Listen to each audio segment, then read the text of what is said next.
Good morning दोस्तों, फिर से जीके 95 एकेडमी में आपका स्वागत है। और ले चलते हैं आपको भारत के प्रमुख राष्ट्रीय पार्क के बारे में, जो तीन थोड़ा थोड़ा करके 10 चैप्टर में कर दिए हैं दोस्तों। और इसके साथ साथ आपको राष्ट्रीय पार्क, भारत के जितने भी राष्ट्रीय पार्क हैं, आपको राष्ट्रीय पार्क के बारे में एकदम डिटेल से बताने जा रहे हैं। और इसके साथ साथ दोस्तों कह रहे हैं कि इसके साथ साथ अगला चैप्टर भी रहेगा भारत के प्रमुख बंदरगाह। भारत के प्रमुख बंदरगाहों के बारे में आपको डिटेल से बताएंगे। छोटा हो या बड़ा हो, कोई एक भी क्वेश्चन छूटे ना पाए। और इसके साथ साथ भारत के प्रमुख राष्ट्रीय पार्क हो जाने के बाद अगर आपको कोई भी डाउट हो, महसूस हो कि एक क्वेश्चन आप सर नहीं कराए, तो आप तुरंत कमेंट करिए और हम आप तक उस क्वेश्चन को पहुंचाने की पूरी कोशिश करेंगे। इसके साथ साथ आपको ले चलते हैं भारत के प्रमुख राष्ट्रीय पार्क के बारे में। लॉकडाउन खत्म हो गया है जो 55 घंटे का था। अब इसके साथ चलते हैं वो दक्षिण भारत, दक्षिण पूरब के दक्षिण आज रह गया है, दक्षिण भारत के राज्य रह गए हैं, उत्तर के राज्य खत्म हो गए हैं और पूरब के राज्यों की सीमा स्थिति चल रही है। इसके बाद दक्षिण के राज्यों की चलेगी, इसके बाद पश्चिम के राज्यों की चलेगी और उत्तर के राज्यों की खत्म हो गई है। और दक्षिण के राज्यों में उसमें भी थोड़ा बहुत 2-4 राज्य हो गए हैं, जिसमें दक्षिण पूरब के राज्य में 7 राज्यों हैं जो पूरब के राज्य कहलाते हैं। और जिसमें अब लास्ट है नागालैंड। नागालैंड एक ऐसा राज्य है, आपको बता दे रहे हैं मेरे मित्र, एक ऐसा राज्य है नागालैंड है जहाँ पे एक भी राष्ट्रीय पार्क, न राष्ट्रीय उद्यान, न वन्य जीव अभ्यारण्य, कोई कुछ भी नहीं पाया जाता है। नागालैंड एक ऐसा राज्य है। इसके बाद चलते हैं मणिपुर। मणिपुर देख लेते हैं, मणिपुर में कितने राष्ट्रीय पार्क, उद्यान, अभ्यारण्य हैं।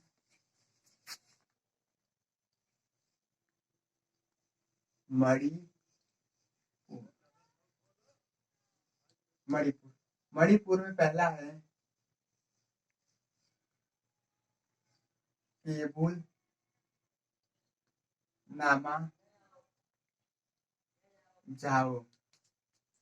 केबुल नामा जाओ राष्ट्रीय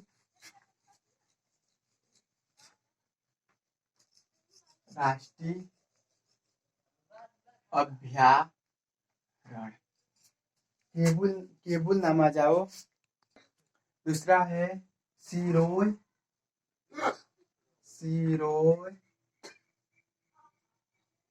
वन्य जीव अभ्यारण्य। तीसरा है हकीम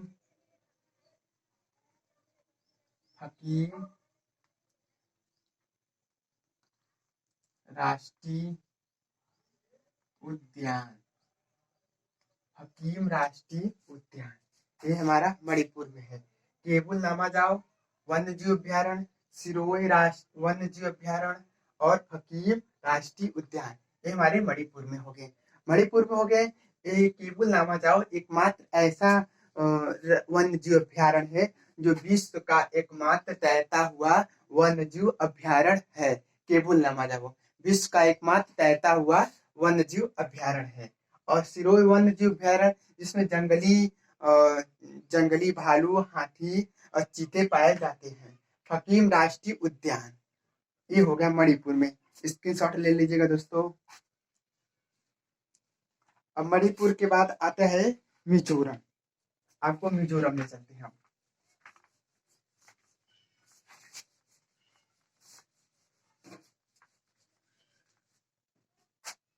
मिजोरम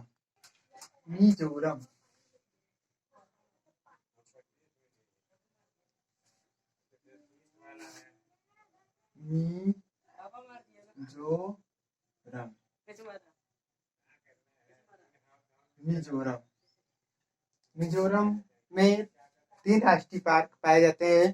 पहला है मुरैंग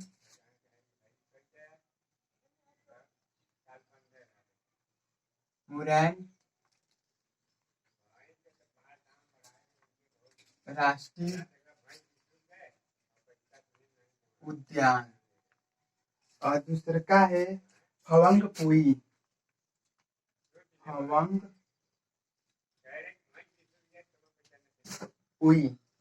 हवंगपुई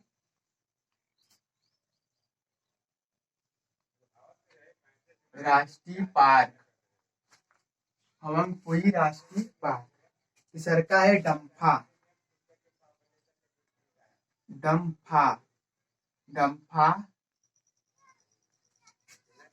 डम्फा वन्यजीव अभयारण्य,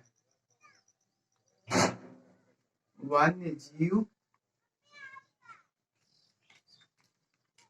अभयारण्य, डम्फा वन्यजीव अभयारण्य। ये हो गया मिजोरम के। मिजोरम में तीन राष्ट्रीय पार्क पाए जाते हैं, मुरैन राष्ट्रीय उद्यान और हवंगपुई राष्ट्रीय पार्क और डम्फा वन्यजीव अभयारण्य। ये हो गया मिजोरम के। अब इसके साथ चलते हैं त्रिपुरा। त्रिपुरा में देख लेते हैं कितने पाए जाते हैं। त्रिपुरा में सिर्फ एक ही राष्ट्रीय पार्क पाए जाते हैं, जिसका नाम है क्लाउडेड लेपर्ड राष्ट्रीय पार्क। देख लेते हैं त्रिपुरा की। त्रिपुरा, त्रिपुरा, त्रिपुरा की राजधानी अगरतला है। अगरतला एक ऐसा केंद्र, ऐसा राजधानी है जो हमारे भारत के एक ऐसा राज्य है त्रिपुरा। त्रिपुरा की राजधानी एक ऐसे क्षेत्र में स्थित है जहाँ पे बांग्लादेश की सीमा स्थित है। ये अपनी सीमा पे इसकी राजधानी अगरतला स्थित है। त्रिपुरा की राजधानी अगरतला बांग्लादेश की सीमा पर स्थित है, जो कर्क रेखा के थोड़ा नीचे है।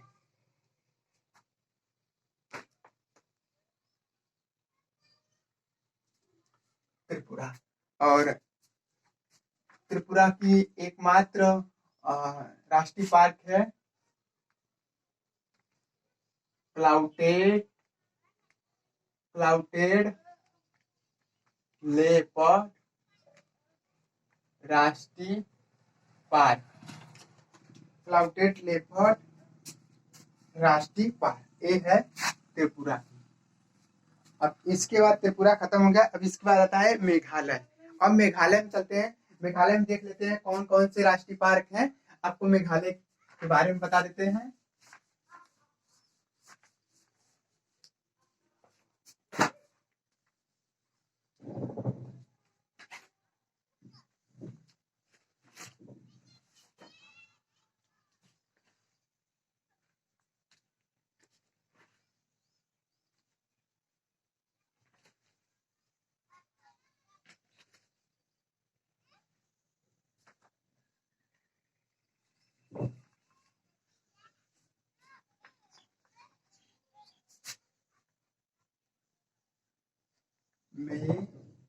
मेघालय, मेघालय,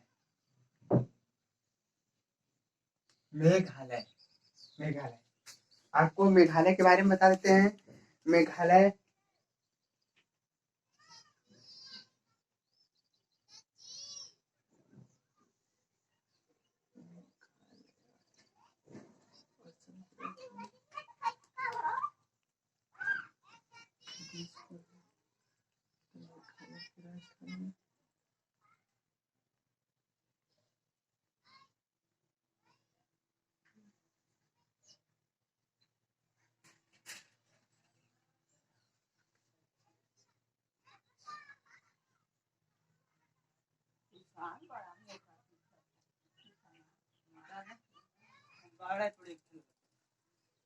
मेघालय, मेघालय की राजधानी शिलोंग, शिलोंग है। अब इसमें एक ही राष्ट्रीय पार्क पाया जाता है जिसका नाम है नोक्रेक, नोक्रेक राष्ट्रीय पार्क, नोक्रेक राष्ट्रीय पार्क। ये हो गया मेघालय। मेघालय में सिर्फ एक ही राष्ट्रीय पार्क है जिसका नाम है नोक्रेक राष्ट्रीय पार्क। अब भारत के ये जो भारत का ये जो पूर्वी राज्य है, पूर्वी राज्य में जितने भी राष्ट्रीय पार्क हैं, ये पूर्वी राज्य के राष्ट्रीय पार्क अब हो गए। अब चलते हैं साउथ या दक्षिण भारत के राज्यों में प्रवेश करते हैं। दक्षिण भारत के राज्यों में पश्चिम बंगाल हो ही गया है। इसके बाद आता है उड़ीसा। उड़ीसा के साथ चलते हैं। उड़ीसा में कितने भी राष्ट्रीय पार्क है? उड़ीसा के बाद आंध्र प्रदेश के बाद तेलंगाना के बाद तमिलनाडु केरल के बाद कर्नाटक के बाद महाराष्ट्र और महाराष्ट्र में जाके खत्म हो जाएगा। अब इसके बाद और उत्तर के राज्यों में हो गया है, महाराष्ट्र में खत्म हो जाएगा। अब बचेगा एक ही हमारा केंद्र शासित प्रदेश। पहले चलते हैं, अब दक्षिण के राज्यों में प्रवेश करते हैं। ये हो गया नोक्रेक राष्ट्रीय पार्क मेघालय। अब चलते हैं उड़ीसा।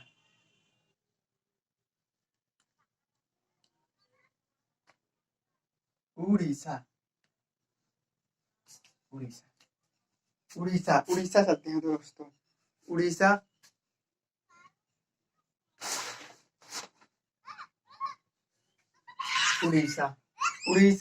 की राजधानी भुवनेश्वर है।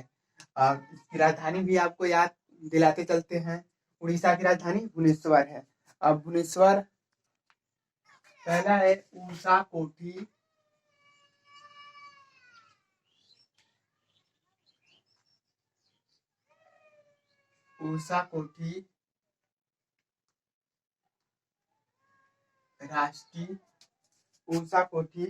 राष्ट्रीय अभ्यारण्य। ऊषा कोठी राष्ट्रीय वन्यजीव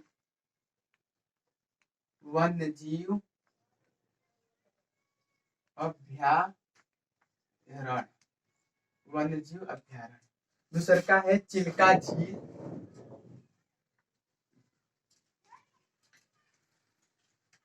झील। वन्यजीव अभ्यारण्य। तीसरा का है करलापाट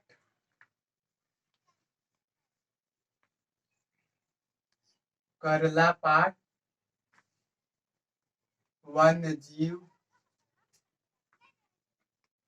अभ्यारण्य। तीसरा का है भीतरकनिका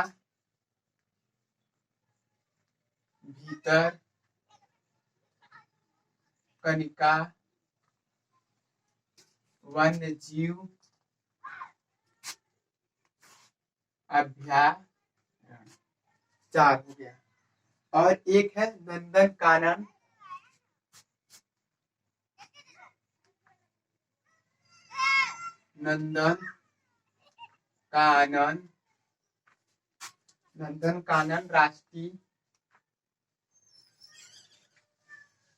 राष्ट्रीय पार्क।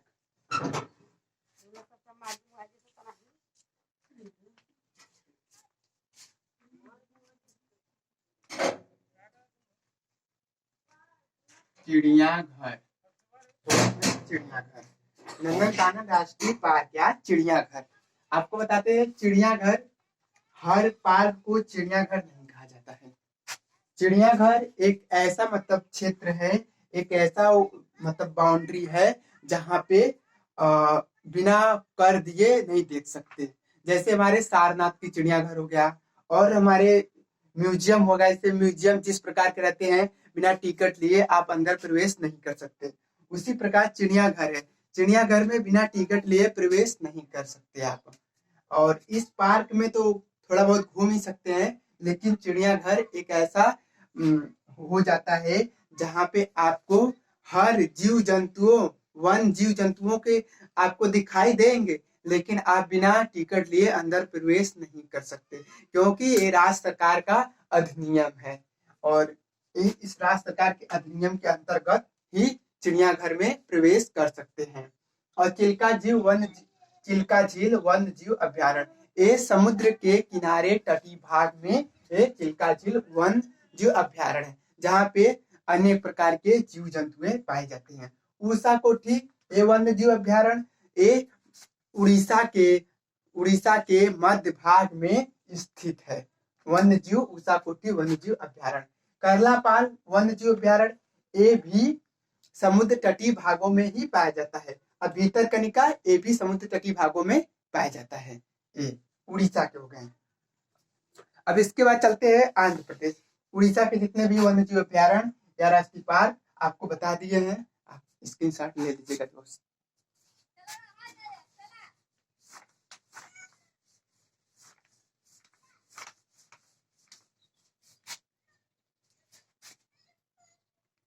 अब आंध्र प्रदेश में चल प्रवेश करते हैं।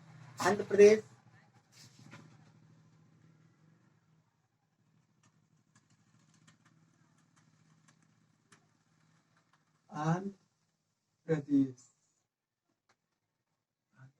आंध्र प्रदेश की राजधानी हैदराबाद।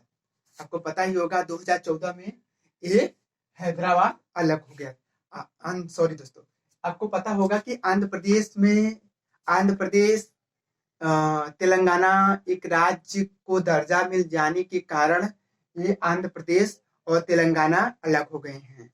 जो आंध्र प्रदेश से विभाजित हो गया है तेलंगाना राज्य, जो 2014 में तेलंगाना और आंध्र प्रदेश की राजधानी एक ही है, लेकिन राज्य अलग अलग हो गए हैं। तेलंगाना राज्य अलग हो गया है और आंध्र प्रदेश राज्य अलग हो गया है, जिसकी दोनों की राजधानी सिर्फ हैदराबाद है। लेकिन 2021-22 में इसकी राजधानी किरावती हो जाएगी। अभी कंफर्म नहीं है, हो जाएगी, लेकिन ये दोनों की राजधानी अभी आंध्र प्रदेश की राजधानी भी हैदराबाद है और तेलंगाना की भी राजधानी हैदराबाद है। तो चलो देखते हैं इसमें कितने भी राष्ट्रीय पार्क है, आपको बता दे रहे हैं। पहला है इंदिरा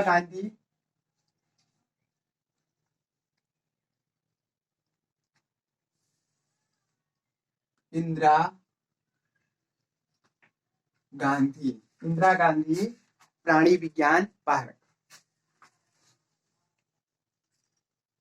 प्राणी विज्ञान पार्क।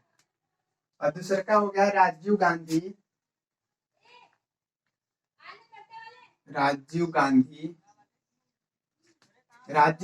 श्री रामेश्वरम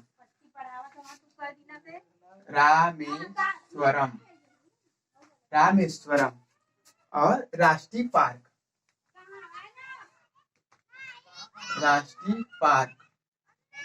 2 हो गया। और तीसरा का हो गया पापीकोंडा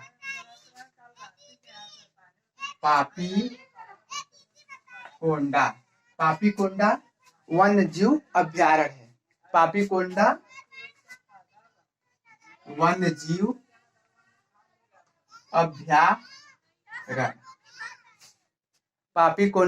जीव अभ्यारण्य है, कोंडा। अब इसके साथ चलते श्री वेंकटेश्वरम, श्री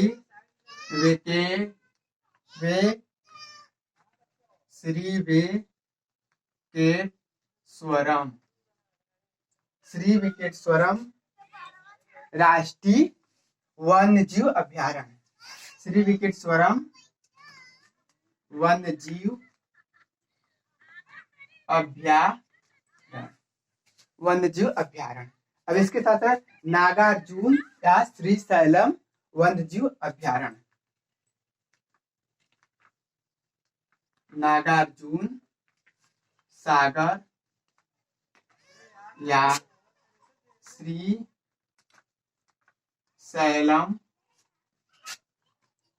वन्य जीव अभ्यारण्य या वन्य जीव अभ्यारण्य। और लास्ट है पुलिकट झील,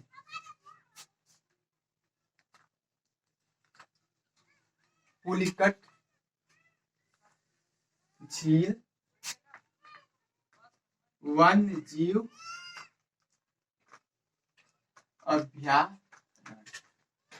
आपको बता दें, जो इंदिरा गांधी राष्ट्रीय प्राणी विज्ञान पार्क और राजीव गांधी राष्ट्रीय पार्क, आप ये मत समझिए कि राजीव गांधी सिर्फ आंध्र प्रदेश में ही स्थित है। हमारे इंदिरा गांधी हमारी भूतपूर्व प्रधानमंत्री, प्रथम महिला प्रधानमंत्री है। और ये मत समझिए कि आप राजीव गांधी रामेश्वर आंध्र प्रदेश में ही है। आपको और आगे ले चलते हैं और दिखाते हैं। लेकिन हाँ, अगर कोष्टक में रहेगा रामेश्वरम रहेगा, कोष्टक में कुछ और रहेगा, या कहीं उड़ीसा आप तेलंगाना चलते हैं, तमिलनाडु में चलते हैं तो वहां पे कुछ और रहेगा, लेकिन कोष्टक में कुछ रहेगा। से तमिलनाडु जाएंगे तो अन्नामलाई, अन्नामलाई के नाम से आ जाएगा, श्री राजीव गांधी अन्नामलाई ऐसे दिया रहेगा। अगर आप समझ जाइए कि कोष्टक में कुछ और है तो आप समझिए कि ये आंध्र प्रदेश, अगर रामेश्वरम है तो समझ जाइए कि ये आंध्र प्रदेश में राष्ट्रीय पार्क है। अगर तमिलनाडु में जाएंगे तो अगर वहां पे अन्नामलाई दिया रहेगा तो आप समझ जाइए कि ये राष्ट्रीय पार्क तमिलनाडु के हैं। आप ऐसे समझिए। और ये मत समझिए कि अगर ये राजीव गांधी राष्ट्रीय पार्क आंध्र प्रदेश में है तो राजीव गांधी राष्ट्रीय पार्क तमिलनाडु में है, राजीव गांधी राष्ट्रीय पार्क केरल में भी है। ऐसे मत समझिए कि आप यहाँ हैं, लेकिन वहां पे अगर कोष्टक में कुछ दिया रहेगा तब समझ आइए कि कोष्टक में कुछ दिया है, तब आप उससे निशान सही मार सकते हैं। और पापीकोंडा वन्य जीव अभ्यारण्य और श्री वेंकटेश्वरम वन्य जीव अभ्यारण्य, ये हमारे माने जाने व्यक्ति हैं, श्री सम्मानित व्यक्ति हैं। श्री वेंकटेश्वरम वन्य जीव राष्ट्र, उन्हीं के नाम से वन्य जीव अभ्यारण्य है। और नागार्जुन सागर या श्री सैलम वन्य जीव अभ्यारण्य, ये नागार्जुन सागर भी है और नागार्जुन सागर और नागार्जुन झील भी है। अब पुलिकट झील वन्य जीव अभ्यारण्य, आपको बताते हैं पुलिकट झील एक ऐसी सीमा पर स्थित है जहां पे तमिलनाडु और आंध्र प्रदेश की सीमा पर स्थित है पुलिकट झील। दोनों के सीमा बॉर्डर पर पुलिकट झील स्थित है। आप आंध्र प्रदेश के हो गया। अब इसके बाद चलते हैं तेलंगाना में। तेलंगाना में देखते हैं कितने राष्ट्रीय पार्क हैं। आपको बताते हैं इन आंध्र प्रदेश में कितने हो गए, 6 हो गए, और तेलंगाना की ओर ले चलते हैं। तेलंगाना में देखते हैं कितने हैं, तेलंगाना के बारे में भी बता दे रहे हैं आपको। लेकिन हाँ, स्क्रीनशॉट लेते रहिएगा मेरे मित्र, स्क्रीनशॉट लेते रहिएगा ताकि आपको कोई भी दिक्कत हो तुरंत कमेंट कर सकते हैं। आपकी समस्या ही हमारी परेशानी है। अगर आप सही से रहेंगे, अगर कोई भी समस्या हो तुरंत कमेंट करिए और हम आपको सॉल्व करके आप तक पहुंचाने की पूरी कोशिश करेंगे। तेलंगाना, तेलंगाना, तेलंगाना। आप ये मत समझिए कि तेलंगाना अलग राज्य है, लेकिन राजधानी हैदराबाद है। आप अभी तक सोचिए कि तेलंगाना की राजधानी किरीवती अभी नहीं हुई है, अभी इसका राजधानी हैदराबाद में ही स्थित है। 2021-22 में आए या 23-24 में हो, जब हो, लेकिन हो जाएगा। अभी तक इसके संसद, विधानसभा, विधायक कोई भी राजनीतिक स्तर पर देखे जाए तो इसकी राजधानी अभी तक हैदराबाद में ही स्थित है। अब तेलंगाना में चलते हैं। तेलंगाना में पहला है कासु ब्रह्मानंद रेड्डी, कासु ब्रह्मानंद रेड्डी, कासु ब्रह्मानंद रेड्डी राष्ट्रीय पार्क, कासु ब्रह्मानंद रेड्डी राष्ट्रीय पार्क। और इसके मुग्रावनी राष्ट्रीय पार्क, मुग्रावनी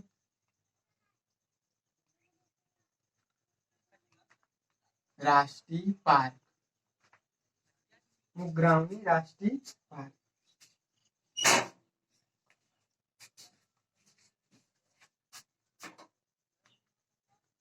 कंवल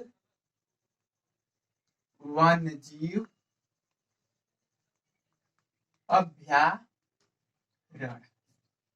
पोचरम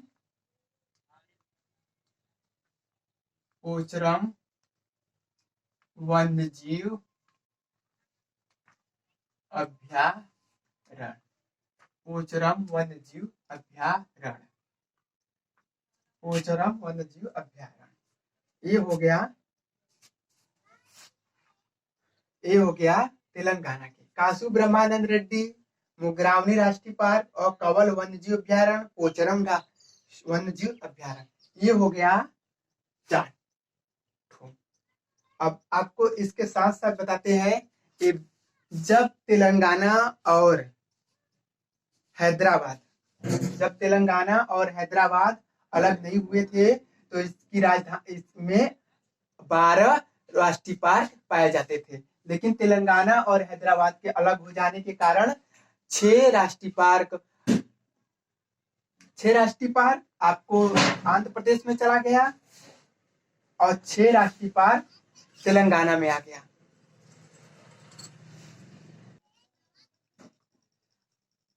तेलंगाना का। जब ये कासु ब्रह्मानंद रेड्डी ये भी सम्मानित व्यक्ति थे। मुग्रावली राष्ट्रीय पार्क, कवर राष्ट्रीय वन्य जीव अभ्यारण्य, पोचरम वन्य जीव अभ्यारण्य, सॉरी, जो तेलंगाना राज्य अलग भी हुआ था तो वहां पे आंध्र प्रदेश में 10 राष्ट्रीय पार्क पाए जाते हैं, जो भारत के राज्य का दूसरा राज्य है जहां पे 10 राष्ट्रीय पार्क पाए जाते हैं। सबसे ज्यादा राष्ट्रीय पार्क पाए जाने वाला राज्य मध्य प्रदेश था, एमपी, जिसकी राजधानी भोपाल है, और दूसरे नंबर पे आंध्र प्रदेश था और जिसकी राजधानी हैदराबाद है। लेकिन जब ये तेलंगाना अलग हो गया तो हैदराबाद की राष्ट्रीय पार्क अलग हो गए और तेलंगाना के राष्ट्रीय पार्क अलग हो गए, जिसमें तेलंगाना में 4 राष्ट्रीय पार्क है और हैदराबाद में 6 राष्ट्रीय पार्क है। आपको बता दिए, अब स्क्रीनशॉट लेते रहिएगा। और इसके साथ चलते हैं, अब तमिलनाडु में चलते हैं, तमिलनाडु में प्रवेश करते हैं।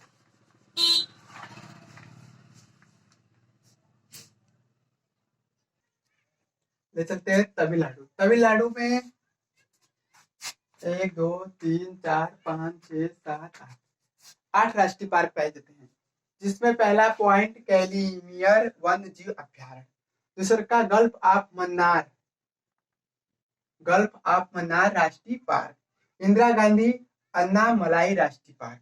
देखो दोस्तों, आप फिर आ गया ना इंदिरा गांधी राष्ट्रीय पार्क, लेकिन कोष्टक में दिया है अन्नामलाई, जिससे आप समझ पाएंगे कि ये तमिलनाडु में है। अगर कोष्टक में नहीं दिया होगा तो आपको कंफ्यूजन होता, ये तमिलनाडु में है, ये तमिलनाडु में है कि आंध्र प्रदेश में है कि उड़ीसा में है, कहाँ है समझ में नहीं आ रहा है।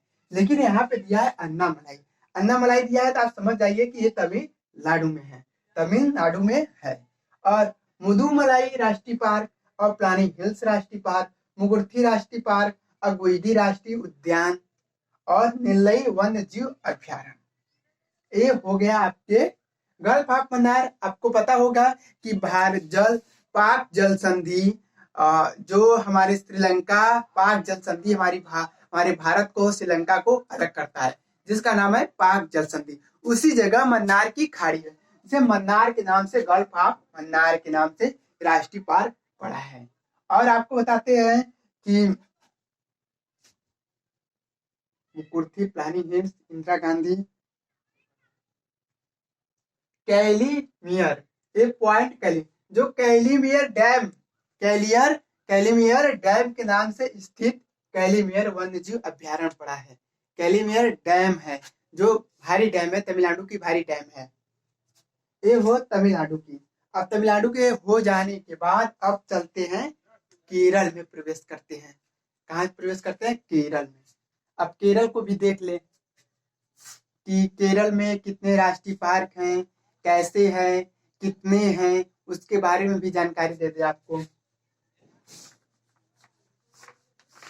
लेकिन दोस्तों, वीडियो अगर शुरू से अंत तक देखेंगे तो आपको समझ में आएगा कि कहाँ पे कोई त्रुटि हुई है या हमको ये समझ में नहीं आ रहा है। तो आप कमेंट करेंगे, और कमेंट करेंगे तो आपको आपका कमेंट मेरे पास आएगा और हम उस कमेंट का जवाब देंगे। अब तक चलते हैं केरल। केरल केरल केरल केरल में कितने राष्ट्रीय पार्क है आपको बताते हैं। साइलेंट वैली राष्ट्रीय पार्क,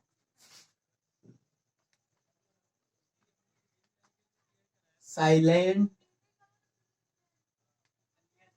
वैली राष्ट्रीय पार्क पहला हो गया। दूसरा का हो गया पेरियार झील, पेरियार झील, पेरियार झील राष्ट्रीय पार्क। और तीसरा का हो गया अन्नामुदई,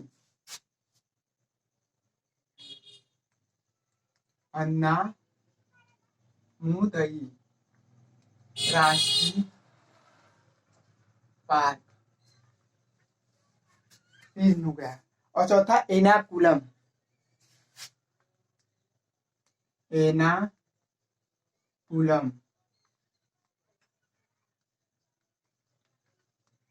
राष्ट्रीय पार्क, एर्नाकुलम राष्ट्रीय पार्क।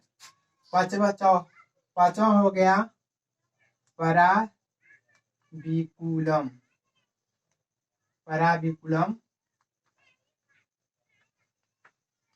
राष्ट्रीय पार्क, पराबिकुलम राष्ट्रीय पार्क। और छठवा हो गया इंद्रावती, इंद्रावती, इंद्रावती वन्य जीव अभ्यारण्य, इंद्रावती वन्य जीव अभ्यारण्य। और छठवा हो गया इडुक्की,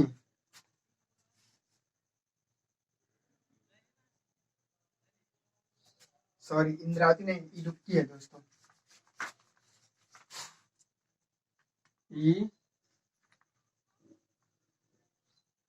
इडुक्की, इडुक्की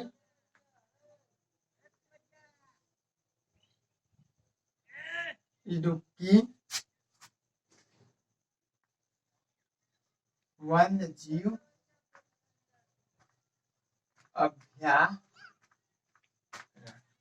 वन्य जीव अभ्यारण्य।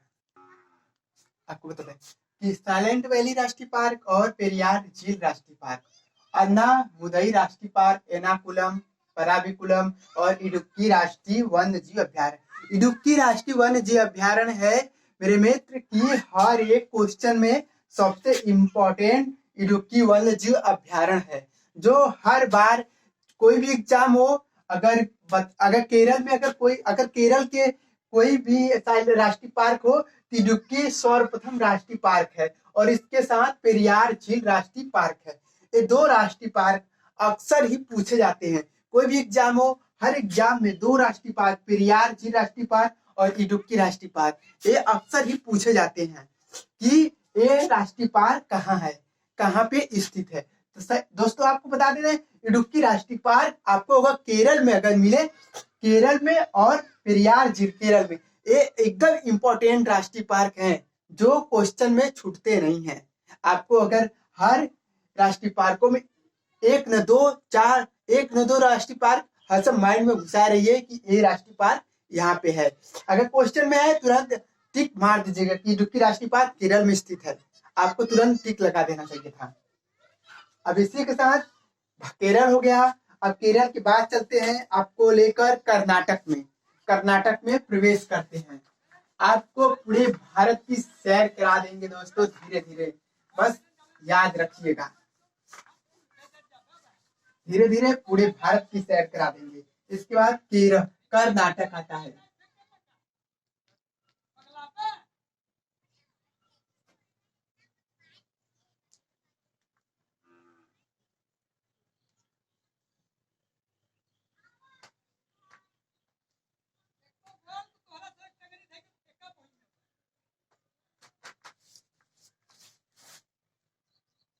चलते हैं कर्नाटक।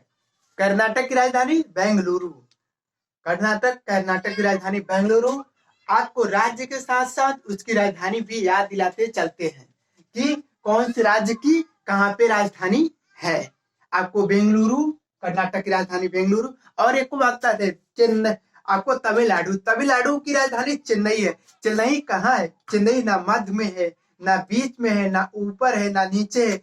चेन्नई एकदम बॉर्डर पे है, समुद्र तटीय भाग में स्थित है। एकदम तमिलनाडु के समुद्र तट के एकदम बॉर्डर पे है चेन्नई, जो तमिलनाडु की राजधानी चेन्नई कहलाई है। अब कर्नाटक में चलते हैं। कर्नाटक में कितने राष्ट्रीय पार्क हैं? कर्नाटक में बांदीपुर राष्ट्रीय पार्क, बांदीपुर राष्ट्रीय पार्क, बांदीपुर राष्ट्रीय पार्क हो गया। नागरहोल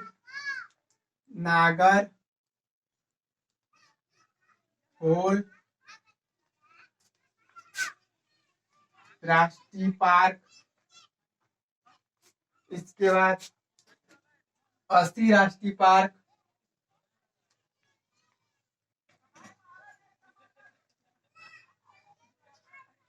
80 राष्ट्रीय पार्क हो गया। अब इसके बाद बरनेर हट्टा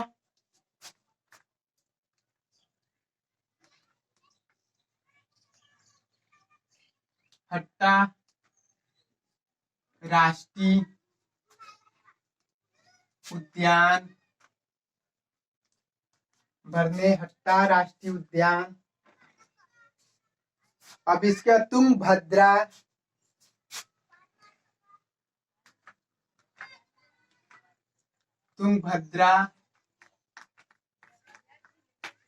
राष्ट्रीय वन्य जीव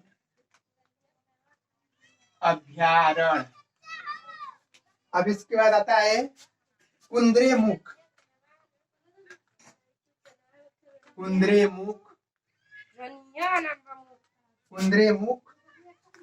राष्ट्रीय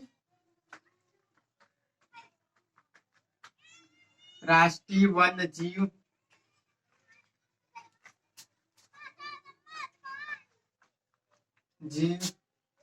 अभ्यारण्य। ये हो गया कर्नाटक के। बांदीपुर राष्ट्रीय पार्क, नागरहोर राष्ट्रीय पार्क, 80 राष्ट्रीय पार्क, बरनेहट्टा राष्ट्रीय उद्यान और तुंगभद्रा राष्ट्रीय वन्यजीव अभ्यारण्य और कुद्रेमुख राष्ट्रीय वन्यजीव अभ्यारण्य। ये हो गया कर्नाटक। कर्नाटक की राजधानी बेंगलुरु। अब ये जितने भी कर्नाटक में जितने भी राष्ट्रीय पार्क हैं, 6 राष्ट्रीय पार्क हैं जो आपको कर्नाटक के बारे में बता दिए। अब लास्ट राज्य है महाराष्ट्र। महाराष्ट्र की राजधानी मुंबई। अब मुंबई की ओर ले चलते हैं आपको। फिल्मी दुनिया की नगरी मुंबई कहलाती है और सबसे ज्यादा जनसंख्या वाला प्रवासी जनसंख्या वाला राज्य मुंबई कहलाती है। सबसे ज्यादा विकासशील राज्य मुंबई कहलाती है। आपको बताते हैं मुंबई हर मायने में स्थित है। सबसे औद्योगिकरण वाला राज्य मुंबई ही है। आपको मुंबई ले चलते हैं। महाराष्ट्र, सॉरी दोस्तों,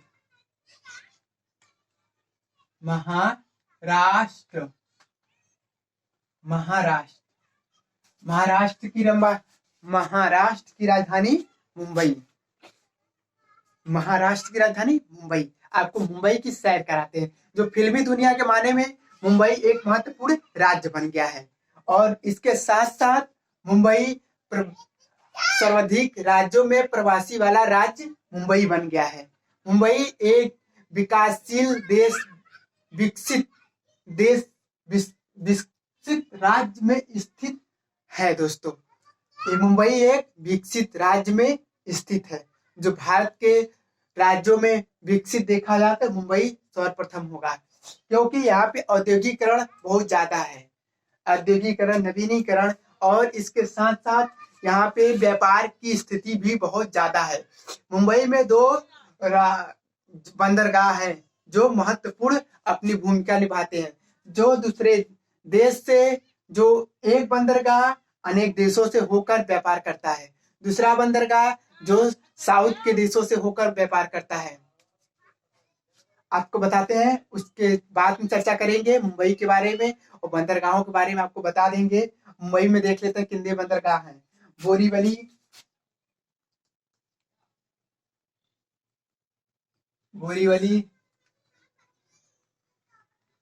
राष्ट्रीय पार्क,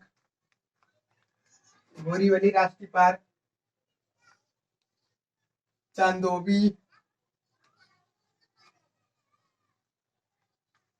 राष्ट्रीय पार्क,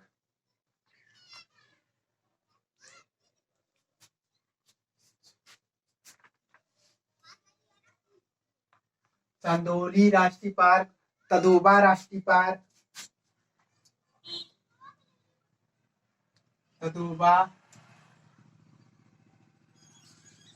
पार्क,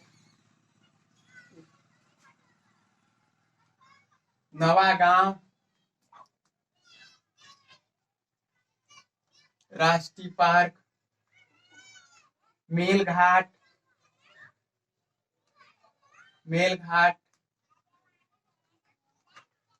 राष्ट्रीय पार्क। ये हो गया राष्ट्रीय पार्क वन्य जीव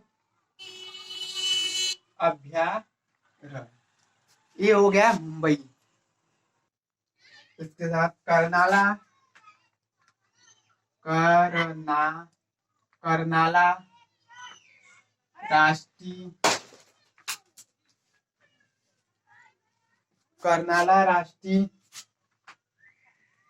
वन्य जीव अभ्यारण्य, बोरीवली राष्ट्रीय पार्क, चंदौली राष्ट्रीय पार्क, तदोबा राष्ट्रीय पार्क, नवागांव राष्ट्रीय पार्क, मेलघाट राष्ट्रीय पार्क, ओया वन्य जीव अभ्यारण्य, करनाला राष्ट्रीय वन्य जीव अभ्यारण्य। ये हो गया मुंबई के। और इसके साथ साथ भारत के राज्यों में जितने भी राष्ट्रीय पार्क हैं, भारत के राज्यों में राष्ट्रीय पार्क सब खत्म हो गए हैं, समाप्त हो गए हैं। भारत के जितने भी राष्ट्रीय पार्क हैं सब समाप्त हो गए हैं। अब इसके साथ हमारा एक और केंद्र शासित प्रदेश है जिसका नाम है अंडमान निकोबार। अंडमान निकोबार में देख लेते हैं कितने राष्ट्रीय पार्क हैं। अंडमान निकोबार, ये भारत के जितने भी राष्ट्रीय पार्क हैं, भारत के जितने भी राज्य में स्थित राष्ट्रीय पार्क हैं, ये सब समाप्त हो गए। अब एक केंद्र शासित प्रदेश के बारे में राष्ट्रीय पार्क को बताने जा रहे हैं आपको।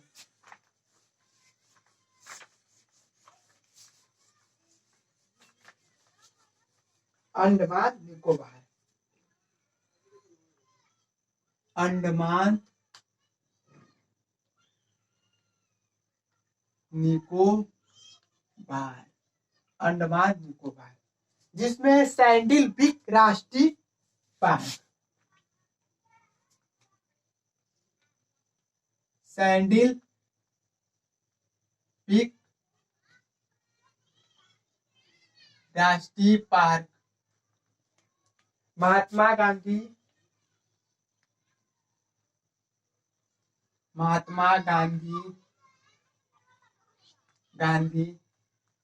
मैरीन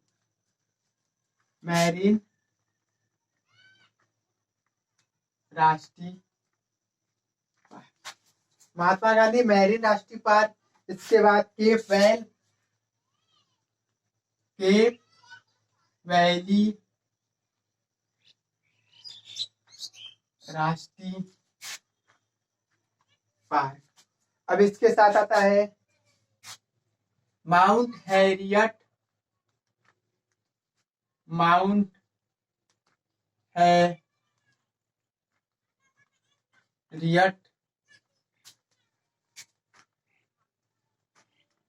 राष्ट्रीय पार्क। अब इसके बाद आता है रानी झांसी मैरीन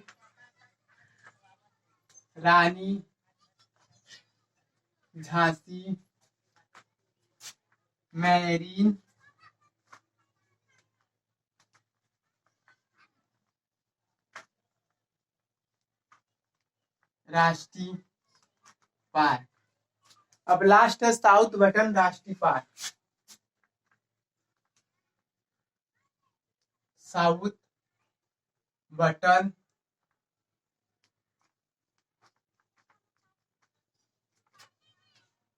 राष्ट्रीय पार्क।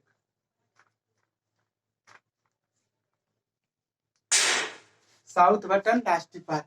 अंडमान निकोबार में दोस्तों साउथ बटन राष्ट्रीय पार्क, सैंडिल बिक राष्ट्रीय पार्क, महात्मा गांधी मैरीन राष्ट्रीय पार्क, केप वैली राष्ट्रीय पार्क और माउंट हैरियट राष्ट्रीय पार्क और रानी झांसी मैरीन राष्ट्रीय पार्क। ये हमारे अंडमान निकोबार द्वीप समूह के। इसी के साथ हमारे भारत के राष्ट्रीय पार्क समाप्त हो गए और केंद्र शासित प्रदेश में राष्ट्रीय पार्क समाप्त हो गए। अंडमान निकोबार द्वीप समूह एक ऐसा राज्य था, ऐसा केंद्र शासित प्रदेश था मेरे मित्र, कि अंडमान निकोबार द्वीप समूह में ही राष्ट्रीय पार्क पाए जाते हैं। भारत के 7 केंद्र शासित प्रदेशों में अंडमान निकोबार द्वीप समूह में राष्ट्रीय पार्क पाए जाते हैं। लेकिन जब जम्मू कश्मीर का राज्य का दर्जा समाप्त हो जाने के बाद जब उसको केंद्र शासित प्रदेश में बदल दिया गया, लेह को अलग केंद्र शासित प्रदेश में बदल दिया गया और जम्मू लद्दाख एक केंद्र शासित प्रदेश बन गया जिसकी राजधानी लेह है, और जम्मू कश्मीर को अलग केंद्र शासित प्रदेश बदल दिया गया जिसकी राजधानी श्रीनगर है। लेकिन जब जम्मू कश्मीर का दर्जा, राज्य का दर्जा समाप्त हो जाने के बाद वो केंद्र शासित प्रदेश में राष्ट्रीय पार्क की संख्या हो गई है। जिसमें आपको एक क्वेश्चन और बता देते हैं कि सबसे ज्यादा केंद्र शासित प्रदेशों में राष्ट्रीय पार्क, किस केंद्र शासित प्रदेशों में सबसे ज्यादा राष्ट्रीय पार्क पाया जाता है? तो अंडमान निकोबार द्वीप में सबसे ज्यादा केंद्र शासित प्रदेश, जो अंडमान निकोबार द्वीप जो केंद्र शासित प्रदेश है, उसमें सबसे ज्यादा राष्ट्रीय पार्क पाए जाते हैं। और इसके बाद राष्ट्रीय पार्कों की संख्या जम्मू कश्मीर में है, जो पहले जम्मू एंड कश्मीर में है, उसके बाद लद्दाख में है। और इसी के साथ दोस्तों भारत के और केंद्र शासित प्रदेशों के जितने भी राष्ट्रीय पार्क हैं सब समाप्त कर दिए गए हैं।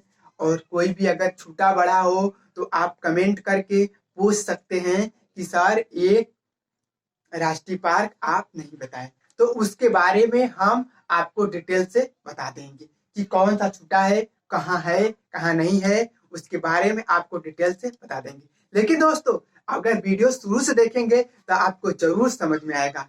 और समझ ऐसा तो हो नहीं सकता कि मेरा पढ़ाया हुआ वीडियो और आपको समझ में ना आया हो।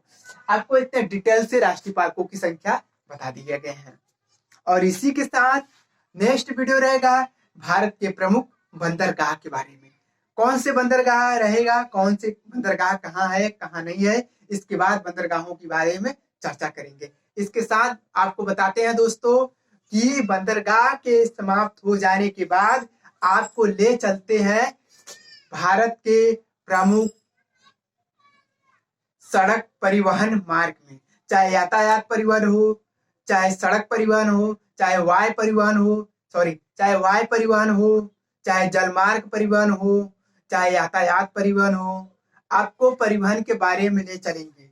परिवहन के क्षेत्रों में या वायु परिवहन से कैसे, कहाँ पे कैसे जाया जाता है उसके बारे में बताएंगे, और जल यातायात के परिवहन के बारे में बताएंगे, और यातायात के बारे में सड़क यातायात या रेल मार्ग परिवहन के बारे में आपको बताएंगे, इसके बारे में चर्चा करेंगे। लेकिन परिवहन के बारे में देखा जाए तो लंबा वीडियो बन सकता है, लेकिन छोटे छोटे करके 2-3 चैप्टर में बनाएंगे इसको। और इसी के साथ दोस्तों मेरा वीडियो शुरू से अंत तक देखिएगा। जो समझ में आए लाइक करिए, जो समझ में आए दोस्तों कमेंट करिए, पूछिए और बार बार पूछिए, और हम बताने की पूरी कोशिश करेंगे आपको। और लाइक करिए दोस्तों, एक बार जरूर देखेंगे तो सब्सक्राइब करेंगे, और सब्सक्राइब करेंगे दोस्तों तो ब्लैक आइकन भी दबाना नहीं भूलेंगे। ये निश्चित है कि आप ब्लैक आइकन नहीं भूलेंगे दबाने के लिए, जरूर ब्लैक आइकन को दबाएंगे, ऐसा उम्मीद करते हैं आपसे। और इसके साथ साथ दोस्तों आप मेरा वीडियो शेयर कीजिए ताकि आप भी देखें और दूसरा व्यक्ति बंदा भी देखे, जिससे उसको भी थोड़ी बहुत जानकारी या मिल जाए, जिसके बारे में जितनी भी जानकारी होगी आपको धीरे धीरे करके सब जानकारी आप तक पहुंचा देंगे हम। इसके साथ दोस्तों मैं विराम लेते हैं नेक्स्ट वीडियो के लिए। जय हिंद दोस्तों।